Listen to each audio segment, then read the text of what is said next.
Hey, I'm Meredith, a new mom to a beautiful 4-month-old daughter named Hope. She means the world to me. Hope arrived during a time when I felt incredibly vulnerable and in desperate need of support. It's been 8 months since I lost my husband, John. We were married for almost 2 years, and he was truly the love of my life. He was my first real relationship, and I always hoped he would be my last. He will forever hold a special place in my heart. When I was nearing the end of my second trimester, everything seemed to be going smoothly. John and I were over the moon about our upcoming baby. It felt like our family was finally getting that one missing puzzle piece. But then tragedy struck, and John was taken from me in a car accident. Identifying his body was a gut-wrenching experience, and I felt like my world had crumbled. I fell into a deep depression, hitting rock bottom. My parents, who lived in another part of the state, rushed over to support me as much as they could. They stayed with me for as long as possible. Then my best friend, Vicky, stepped in to help me through this incredibly tough time. They became my lifelines after John's passing. John's parents, Lindsay and Farrell, had always been kind and loving towards me, considering me part of their family. However, things took an unexpected turn one day after John's death. Vicky had moved in with me temporarily until the baby arrived. I was almost a month away from my due date, and given everything I had been through, being alone wasn't the best idea. One day, out of the blue, Lindsay and Farrell showed up at my place. It was a surprise visit, though they had been visiting frequently. Vicky wasn't home, and I was by myself. "Hey Meredith, it's us." "Hello guys, how are you holding up?" "We're managing." "Where's Vicky?" "She's out grabbing groceries. Peanut butter and pickles cravings, you know." "Oh, I remember those strange cravings. Pregnancy does funny things to you. Thanks for coming over. I miss John so much, but having you here helps. I feel closer to him when you're around. You were everything to him, Meredith. We are here for you, and soon you'll have your little one here. Speaking of which, how are the preparations for the baby going?" "Vicky has been a huge help. The nursery is ready, and we're just counting down the days now." "John would have been so happy. I wish he could be here for this. Speaking of the future, there's something we'd like to discuss with you." "Sure, what's up?" "Well, you know there might be some money that used to belong to John." "Okay, go on. What about it?" "We actually need that money now." "Wait, what? Why?" "See, that money was sort of ours to begin with. We put it into John's upbringing and education." "Seriously? And you want it back? But that money is for me and my baby." "Let me explain, dear. John might not have mentioned it, but we see that money as something we invested in him. We even paid half of his college tuition as his birthday present. We raised him and supported his education. It was a present. You shouldn't have expected to get it back. Anyway, I'm pregnant, not working, and I need that money for the baby. We need the money to take care of things at our house too, you know. And I would have loved to help you, but the truth is I will be raising this child as a single mother. I've got my own financial responsibilities to handle. I really need that money now more than ever." "You're being selfish and greedy. I bet you're secretly relieved that John is gone so you can have all the money for yourself. You pretend to be all concerned about your baby, but God knows what you're going to do with it." "How could you even say something like that?" I couldn't hold back the tears. I was utterly stunned by their behavior.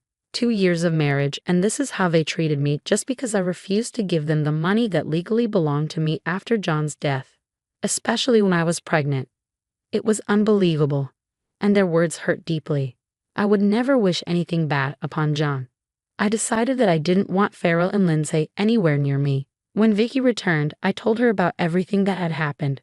She agreed with me. With Farrell and Lindsay out of the picture, it was just Vicky, my parents, and me looking out for each other and my upcoming child.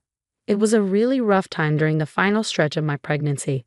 My mom came to stay with me. She's a devout woman and suggested we go to church one Sunday morning to pray for the baby's well-being.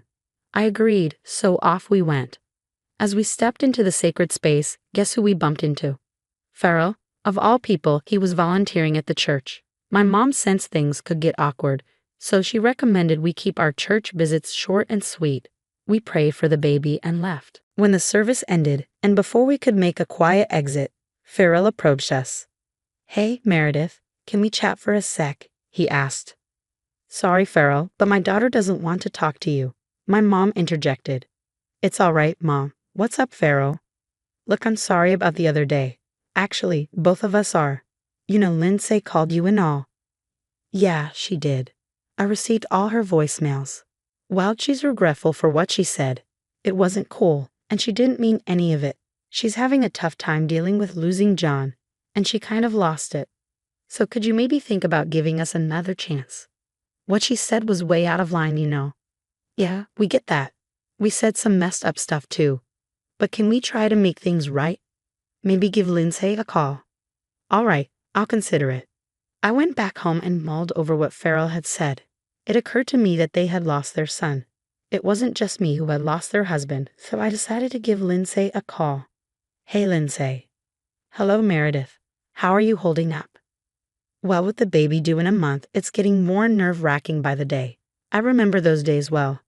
They can be incredibly daunting, especially considering John's passing. You didn't just lose your husband. You lost the father of your child. I'm truly sorry for my words the other day. You always brought happiness to my son. I appreciate your apology. I'm sorry for not returning your calls earlier. Your grief over losing your son is just as valid. Meredith, you're still a part of our family. I've been thinking, despite your reservations about a baby shower, how about we host a small gathering at our place? It would only include us and a few of our close family friends. I'm not sure if it's a good idea. It's getting quite late in the pregnancy.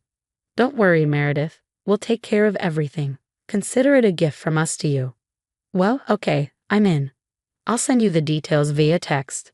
It was a really sweet gesture from Lindsay to organize the baby shower, even though I hadn't initially wanted one. I talked it over with my mom, and she thought it was a nice idea too.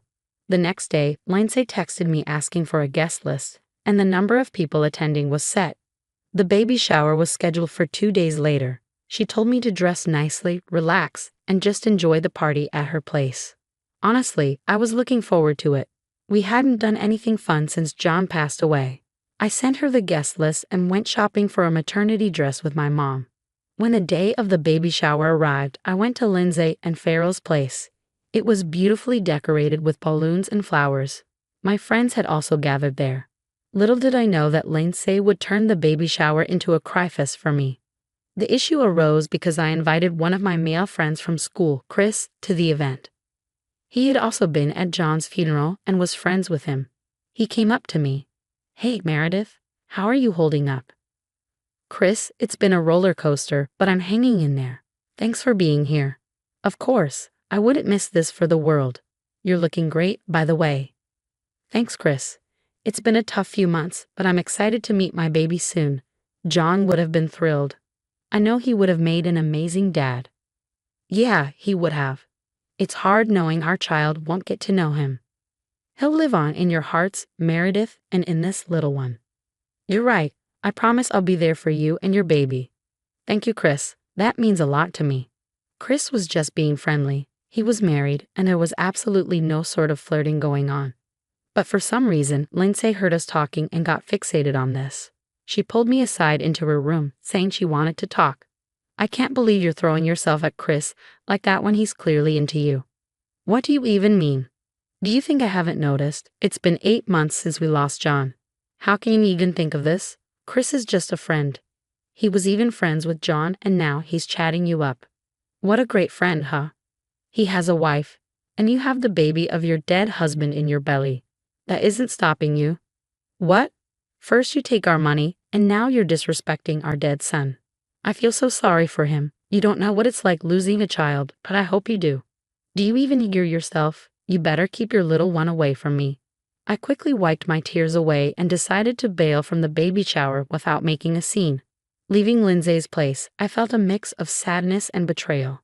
Seriously, how could she say those things about me and my baby? It was like she had turned into a monster. I was terrified of her.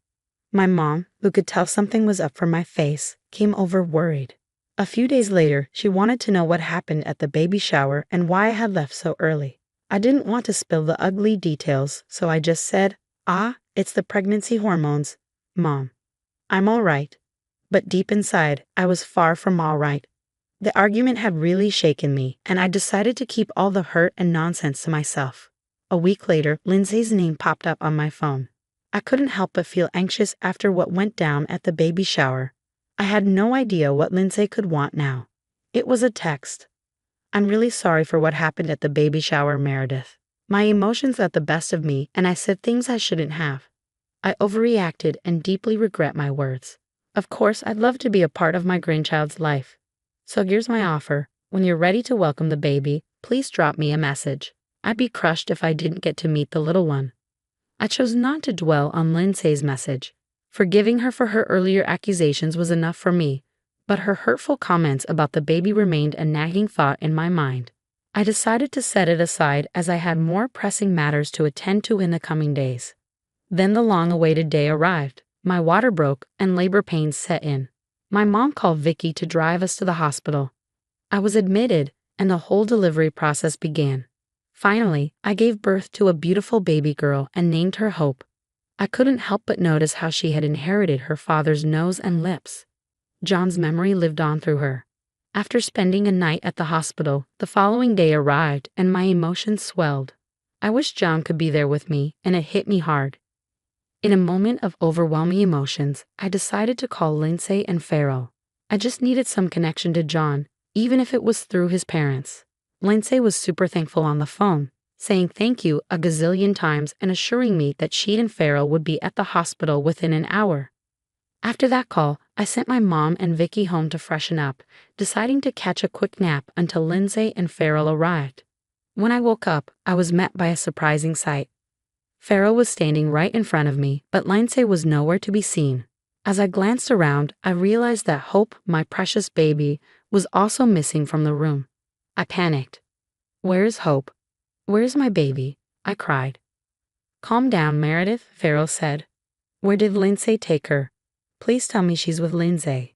"Yes, she is. Lindsay was here just a minute ago before you woke up. She took the baby with her. Can you please ask Lindsay to bring her back into the room?"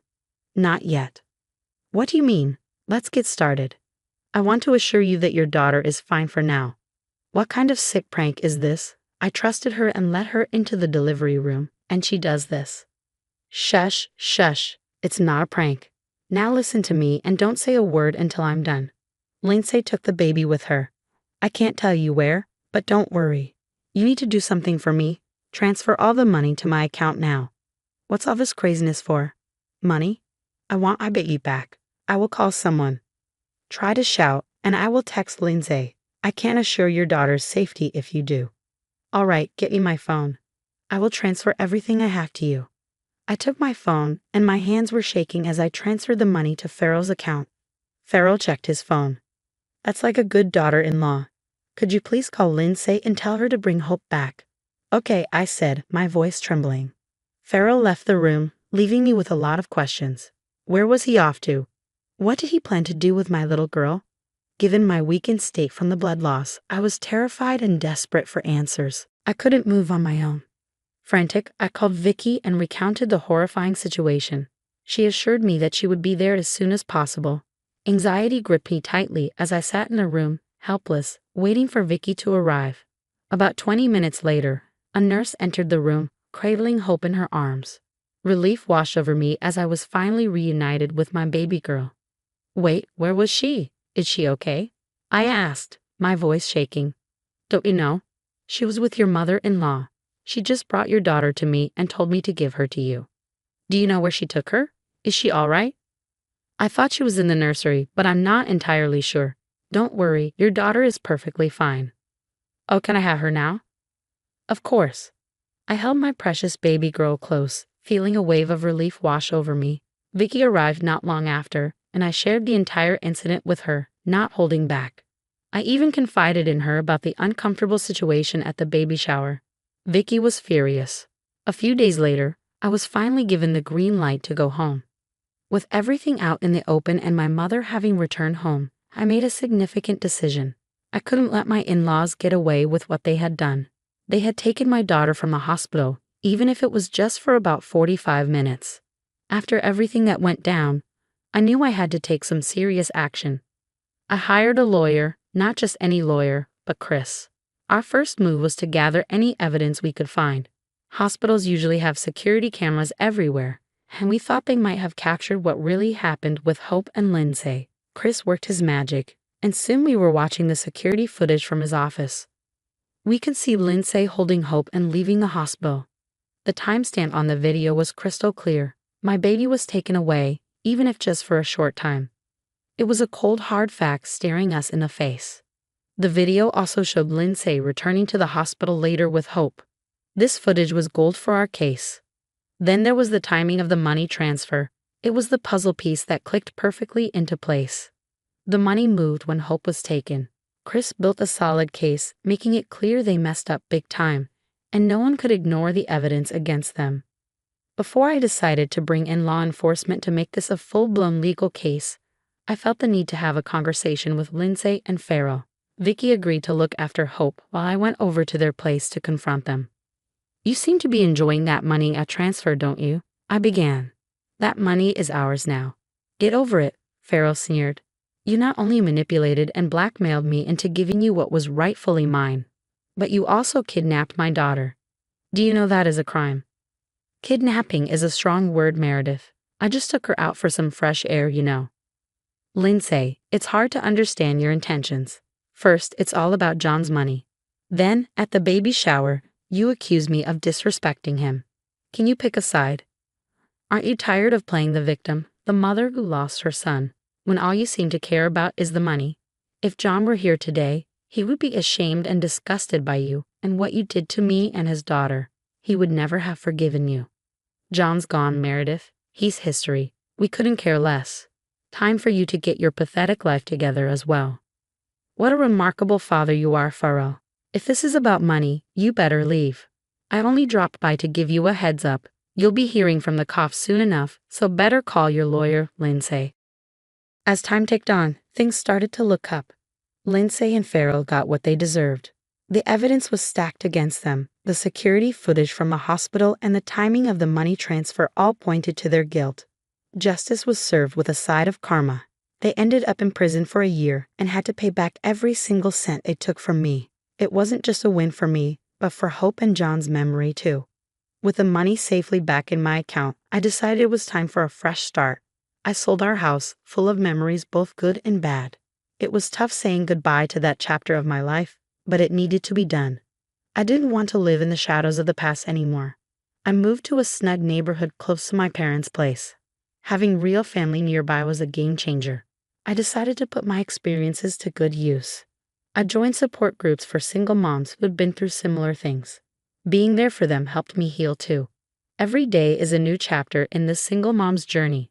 I wake up motivated to be the best mom I can be for Hope. I'm determined to provide Hope with a loving, stable, and happy life. Recently, I've been contemplating a career comeback now that I have my parents to look after Hope. I'll be diving into that soon. Each day as we create new memories together, I'm reminded that we can find light even in the darkest of times. Hope has brought warmth and purpose back into my life, and for that, I am eternally grateful.